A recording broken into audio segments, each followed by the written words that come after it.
Just think about it. Homosexuals, lesbians, disgusting people marching in our streets demanding all sorts of things, including the right to marry each other. He would never sit down. He would never shut up. He would never swerve away from his conservative principles.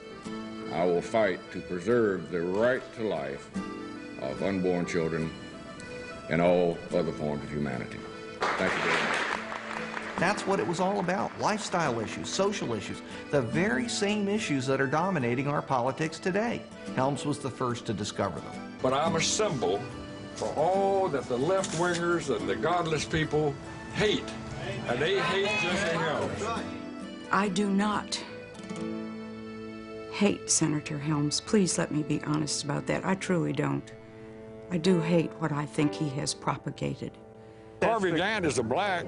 I'm white. Neither of us chose to be either. I've got to campaign on who he is and what he is, and I know both now. People have feelings about racial issues, and we exploited those feelings in the campaigns very ruthlessly to our benefit.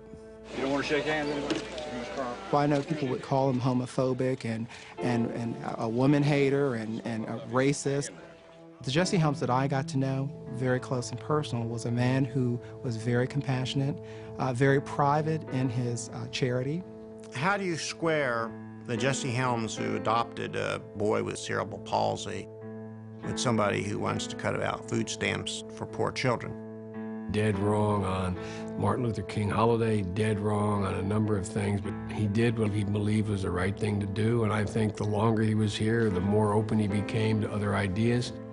Who would have said Jesse Helms would openly be emotional with Bono, an Irish rock star, about an issue like AIDS? Anyone can cry crocodile tears, right? Anyone can say, yes, I understand, and you leave the office and that's the end of it. This man went to work. He really went to work.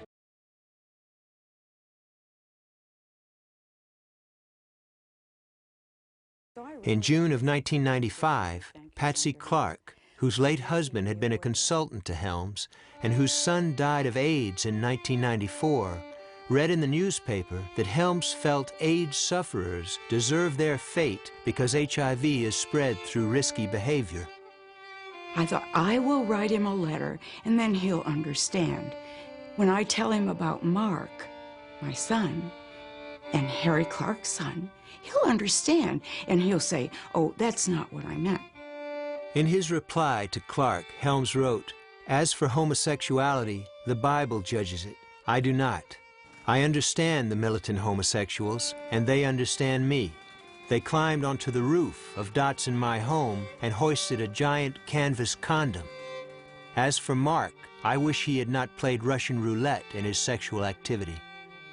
2 weeks after writing Clark, Helms blocked renewal of the Ryan White Care Act, a health care program for AIDS victims named for the late Indiana teenager who acquired the virus from a blood transfusion.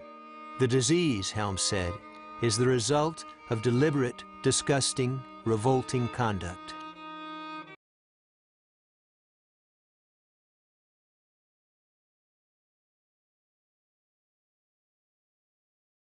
In the final year of his term, the senator who once condemned foreign aid programs as rat holes agreed to a meeting to discuss AIDS relief funding and third world debt with the rock star and activist Bono, leader of the band U2. It's an extraordinary thing, I will admit, to have Jesse Helms throw lunch for you. And I'll say it's extraordinary on a few levels because, you know, it's bad for both of our images. I remember saying to him, you know, that there were 2,103 verses of the Holy Scriptures pertaining to the poor. And I said, Senator, these people are dying in their hundreds of thousands, indeed millions. And we cannot get them drugs that you can get in any corner drugstore. And it's not right. And I believe that that connected with him. And in fact, he became quite moved. He was visibly upset. He had a meeting with other members, congressional members, where he said he was ashamed of the way he had thought about the AIDS pandemic. And I mean, a politician, you would never hear a politician admit they made a mistake, let alone use the word shame. It just shocked everybody to hear, Jesse Helms to get up and say, I was wrong on this issue. And there are women and there are children and there are men around the world who are dying of a disease that before he had a much more narrow view about. In March of 2002, Jesse Helms proposed an emergency appropriation of $500 million in global AIDS relief funds. You don't have to agree on everything to find common ground. You just have to agree on one thing.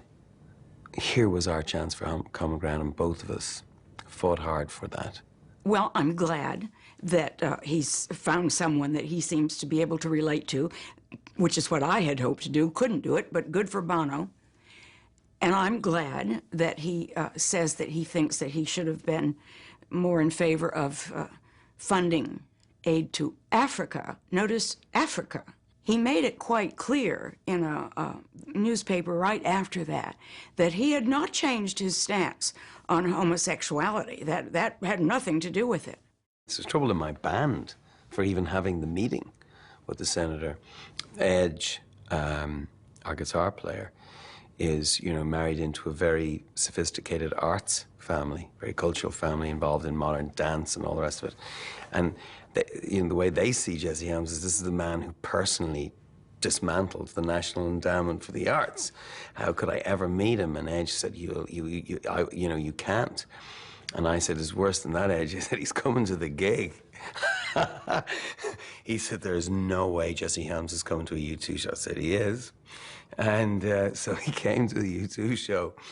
And he said to me afterwards, he said, that was incredible. He said, those people were waving, they're blowing like a field of corn. He said, those people, their hands in the air, blowing like a field of corn. And I said, did you enjoy it? He said, it was loud. He said, I had to turn my hearing aid down. In fact, I had to turn it off. I had to turn it off. If you look at the end, Jesse Helms became a staunch advocate of AIDS assistance in Africa. I mean, Jesse made some very derogatory comments about Africa early on in his career up here. At the end of the day, Jesse was saying if he had to do it all over again, he'd be a missionary in Africa trying to end the scourge of AIDS. Each of us, all of our churches, must do something. We dare not avert our eyes. In the name of Christ, for the sake of his kingdom, please help.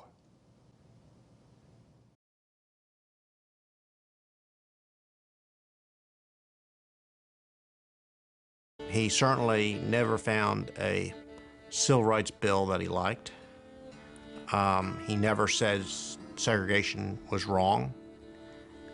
He never seemed to, if he ever had any change of heart, like George Wallace did or Strom Thurmond did, he never articulated it. I fear for him that his legacy will be one primarily of bigotry. He wrote an op-ed for the Post. And at the end of the op-ed, he writes, the United States has become economically and militarily the world's greatest power. I hope that we've also become the world's wisest power, and that our wisdom will show us how to use that power in the most judicious manner possible, as we have a responsibility to those on this earth to exercise great restraint. But not all laws are of this earth. We also have a higher calling, and in the end, our conscience is answerable to God. Perhaps in my 81st year, I am too mindful of soon meeting him. But I know that like the Samaritan traveling from Jerusalem to Jericho, we cannot turn away when we see our fellow man in need. Jesse Helms.